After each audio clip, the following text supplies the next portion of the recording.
Let's have a big round of applause, 106, for Usher! Usher's in the building. Usher! It was the year 2000 when the now legendary music video countdown show hit the airwaves. And now, 25 years later, 106 & Park's imprint on music and entertainment is seen and felt in the careers of some of the world's biggest artists, including the King of R&B himself, Usher. Let's take a look back at Usher's rise to fame and how the culture's favorite music show helped launch the star we love today. Welcome to 106 & Park Rewind, Usher. In 2001, while he was promoting his third album, 8701, and his hit single, You Remind Me, Usher came to 106 & Park for the very first time. All right, so after all the success of My Way, you just felt you just had to chill out for a little bit or what? Well, you know what? I didn't really chill. I really broadened my horizons. My objective as an artist has always been to have longevity. So by any means, I wanted to keep entertaining. So I decided to go towards movies. They showed interest, and I did a few movies. Yeah, a few. We're gonna talk about that too. Now, right now, your fourth album, 8701, comes out on August 7th, 2001, and you are executive producer on this album. That's right. Now, at the young age of 22. Thank you. All right, what motivated you to take control like that this time? Well, last time I did it my way, and this time, I've already figured out the formula. Jermaine Dupri is definitely the man for me. You know what I mean? Right. Just as Jimmy Terry Lewis is for Janet. Janet, that's right. So, pretty much it was left up to just get great producers. And then, roll So with you it. can handle that. That's your formula, right? I'm saying, Why get that check at somebody else? You know what? I've found myself as an artist. I've realized that, you got to write about what you're actually going through. And I just did that. Okay. We're going to find out what he's going through in a minute. It's deep. Okay. By naming the album 8701, I want to, really show people that I've been doing this for a long time. Yeah, since the age of 9. I found music in 1987. Now it's 01. And you can't know where you're going. You can't know where you're going until you know where you've been. You know what I mean? So that's where I've been. Right that was our old school joint today. Old school. Now I want to know, who do you look to as a mentor in the business and life? Like who do you go to when you have decisions to make? When I have decisions to make, I always go down on my knees, and ask my Lord and Savior to, lead me in the right direction. Right. And put those people in my life who will help me make the best decision. Yes. Under His will. Yeah. But my mother. My mother's my manager, and has been there for me since the beginning. Hey, Mama. You always ask your my mom. dukes. Now, I know we have some excited audience members. They are going crazy because you're here. But come here, Mama. Let me see if you have a question for Usher. You got the poster in your hand. Come on, sit down. Hi, Hello. What's your name? Asia. And where you from? Cape Cod, Massachusetts. All right, Massachusetts. Now, Massachusetts you got now. a question for Usher? You got to ask. I just wanted to know if you had a girlfriend. I'm looking. No. No, I'm single right now. Single at the moment, All right. Thank you. Now, tell us about the concept behind You Remind Me. Well, first and foremost, the video was shot in Los Angeles, California. It looks like it took place in New York, but it was shot in Los Angeles, California on the Paramount set. No, we shot on the set. Okay. Yeah, we Who shot on the directed set. it and everything? Dave Myers. Dave Myers doing his thing. Always Once on the again. countdown. Yes, Lord. yes. What's so cool a lot about it of is that he chicks. allowed me to really just be creative. This entire album and everything has been like a sort of evolution as a producer, as a writer, as an artist, all of the above. But he allowed me to really just give my view of the video that I wanted to do. Now, Usher, you've appeared in a lot of movies in the past. Like, what was your favorite one, though? My favorite had to be Geppetto. I don't know if a lot of people saw that. It was And why? Yeah. Why was Geppetto your favorite? Well, for me, it really stepped outside of my character and made me really reach as a performer, to do something a little bit more theatrical, like along the lines of Ben Vereen. You know what I mean? Ooh. But, a lot of us don't have that information. As a kid, I really didn't have that information, but because I reached, I had it. So I try to make that available for, little kids. Okay, the challenge. No, it's a little bit more than just hip-hop dancing and R&B. No, we get that- theatrical no. on you, Now, are you currently working on any other movie projects? At the moment, no, I'm not. I do have movies in the working. Like I'm following up on the Marvin Gaye story. Ooh. You could do that. Yeah. That would be big. So Look at Freak, like, you could do that. Okay, I see that. I see that. It all starts right here. Well, good luck. We hope you do that. Y'all want to see him as Marvin Gaye, right? Wow. That could be amazing. I might cry on that one. All right. Now, Usher, in the past, you toured with Mary J, you toured with Janet. When do you think it's going to be like an Usher tour? Well, you know like what? your own headline. At the moment, tentatively, I can't even tell you. But I know that you can go to usherworld.com and find out every little bit of information that you want to know about me. It's very intricate. So, you know, you can go in there. If y'all haven't seen him perform. Yeah. Ooh. I know you're going to like it. I know you're going to like it. How y'all doing? I ain't seen you in a minute, but I got something to tell you. Listen. See, the thing about you that caught my eye is the same thing that makes me change my mind. Kinda hard to explain, but girl, I'll try. You need to sit down, this may take a while. See, this girl, she sorta looks just like you. She even smiles just the way you do. So innocent she seemed, but I was fooled. I'm reminded when I look at you. Y'all sing it with me. You remind me of. Say what? Oh yeah.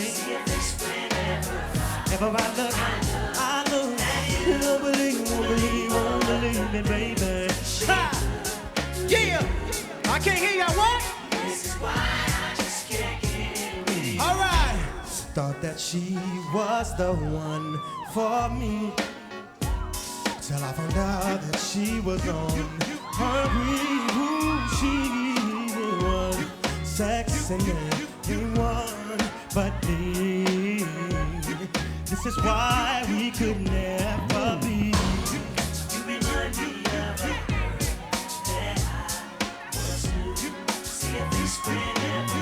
Never I look, won't believe it.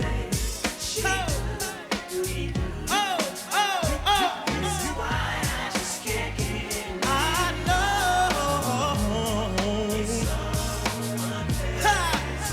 it's so unfair. I wish I knew how to separate the two. You and mine.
That I once knew.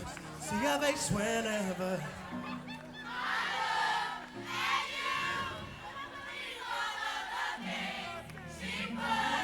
Either. This is why I just can't get.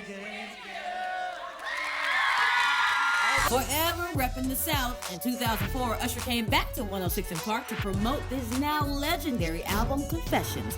AJ and Free asked the questions we all wanted to know. How much of the album was his real life? Now, talking about the album, last time you were here, you told us everything on the album was true. Yeah. And in the song Confessions, you say that you had a baby by another girl while you were dating a girl. Is that a true confession? You know what? No. From Usher or? No. Listen, in every album I've ever done. Matter of fact, I want to just shout to one of the fans in the audience that's got all of my CDs from the first. Hold it down. in every album, I've been able to, you know, kind of tell you a little bit more about, you know, myself as well as the way I think. You know, this album was not just for my experiences, but a lot of, you know, things that me and all the people who were around me were going through. So collectively, this idea of, you know, making a record about a guy who has to one confess to his woman that I got somebody on the side, and by the way, I got her pregnant. It's something that we go through, men go through, and I feel like, you know, this album projected real talk. It was about real situations that happen in life, not hiding anything. So that is it. But no, I don't have a child. You're not okay. There you go. Okay. Now, the next single is called Burn. Now tell us why you chose Burn as the second single off of your album. You know, it's funny, I chose Burn as the first single. Did you? And we did, and had it. And, you know, surprisingly, I mean, we all knew it was going to be a huge record, but we had no idea it would be this. Yeah, people are loving this record. Great song. So, yeah. That's it. So tell us about, you shot the video to Burn already? Shot the video for Burn in Los Angeles with Jake Nava. Uh-huh. It's really, really hot. What? Me and Jake did a lot of great work, also with another artist I won't mention right now, but yeah, we did a really, really hot video. We have a clip of it. Want to play it for you a little bit later. If Okay. not. So how do we, like the album We're is taking a look at titled, it right now. the album's titled Confessions. How do we know like what's the true confession of Usher and then what's just like the It's stories all the and- true confessions of Usher. It's like I say, in a way, you have to understand this is artistic creativity. So it's metaphoric ways of explaining situations as well as realistic situations I've been in recently or in the past. Okay. So I've never been able to truly just open it all up. And you know, hey, you know what? You gotta get to that point in your career where you can be vulnerable in front of your fans. You gotta keep it real with them. I'm keeping it real with y'all. That's what real music is. So Definitely.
Usher was always a welcome guest at 106 & Park, but in 2012, being just a guest wasn't enough. Usher came through for the fan favorite, Usher Takeover. Today's show, man, is just all about celebrating you, man. You are a superstar, you a superstar in our eyes, man. I mean, just growing up, everybody listening to Usher coming up, man. You an idol, man. Now, today we're gonna be playing some of your hottest videos, old and new, but tell us what you remember about your very first video shoot, man. My very first video shoot, well, F. Gary Gray did my first video shoot. The producer of many movies that you guys should be familiar with. Okay. Right? But man, it was we were out in Los Angeles. You know what I'm saying? I had like this Versace get up on before anybody even was rocking Versace. Okay, You know okay. what I'm saying? I felt like I was swagging with it early. Swagging you know them, what I'm baby. saying? Nah, but yeah, that was like my first video shoot. What is an Usher performance like? How does that come together? What is the whole master plan and getting ready for that? An Usher performance, well, it all depends. You know what I'm saying? Like if it's a solo performance, if it's a tribute, it all depends. You know what I mean? I try to pay honor. I've been doing a lot of, honorary moments. Like I paid tribute to Whitney Houston recently, Michael Jackson as well. Yeah. But, the performance right there, y'all see them red shoes. Yeah, I know. Y'all see them. But, this was just more or less a vocal moment. Before I get ready for a show, I say my prayer. Me and my clique, we come together, we hold hands, and we, give thanks for being there, and then go out there and just smash. We leave blood on that floor. That was my question. I was going to ask him, what's the first thing you do? What's the last thing you do before you take the stage? So he just answered it. Okay. So it's all good. All right, well, like you just talked about, you were part of the Whitney Houston tribute. How has she inspired your music? I mean, I think she's inspired us all as artists, period, by being a classic, legendary artist. And, I miss her. Right now, we want to talk about Usher's 7th album, Looking for Myself. Now, the title in itself says a lot, Looking for Myself. Like, what made you decide for that to be the title of the album? I mean, at some point in every person's life, they begin to, kind of look around at things that have happened, look at the past, where you're headed in the future, and I think that I was kind of in a transition, you know what I mean? Be it going through whatever I was going through at the time, and just really, out in the world listening to different things. So as I traveled, I felt like I was looking for something. So we named the album Looking for Myself. Rico Love actually produced the record, came up with the song, and it was so significant to what I felt the entire album was saying. So I felt like it deserved the title. That's what's up. That's what's up. Now, Looking for Myself is actually your 4th consecutive #1 studio album in the U.S. Is it? Oh, for real? Oh, that's so major. Yeah, I mean, like for you to hear that, like that's so major. How does that feel? Like, you know what I'm saying? Don't you accomplish that? Like, hey man, I wouldn't be able to do anything that I do without my fans. Every album is intended to make sure you guys not only know where I'm coming from, but also to really enjoy what I have to offer, be it wherever I've been, and being able to bring those things out. But I hope that, every album you guys will continue to support, but I wouldn't be able to do it without you. So thank you. Oh, yeah. Right, and banking off that, man, you've had so many #1 and multi-platinum albums. Confessions even went diamond, and we was actually just having a conversation about that. That's that boy right there. Who don't know that boy? That's that diamond. boy. That's Is that that boy. thing. That's that boy right Is there. that- That's 10. 10 and 10. 10 mil. 10 mil. That don't happen no more. That don't happen no more. It was just big, like epic, and like you said, and it's a rare occasion when that even happens. How does that feel to go diamond, to get? I mean, it felt good. There was a lot of stuff that, I think played into, Confessions being what it is. Shout out to JD and Brian Michael Cox and all the incredible producers, Mark Pitts as executive producer, L.A. Reid, a lot of people who, made it possible. I got to thank Chili, too, because she definitely did a great job of kicking it off, But, it was a lot going on. So it's like, this was the first time that people really got a chance to see me in a different way. And it's like, is this dude telling on himself? Exactly. Confessions was like... I was like confessing everything. Yeah. But it really what it was, I think music needed that. Music needed a jump start. So I felt like, let me just talk about some really difficult things that we kind of sit in circle as men and talk about. In the 30 years that Usher has been an artist, he has shown us there is nothing he can't do. Artist, producer, Super Bowl performer, manager, actor, TV host, father, husband, and mentor. Usher has brought style, ingenuity, and originality into everything he does. And every dance move of the way, 106 & Park was there with him in lockstep.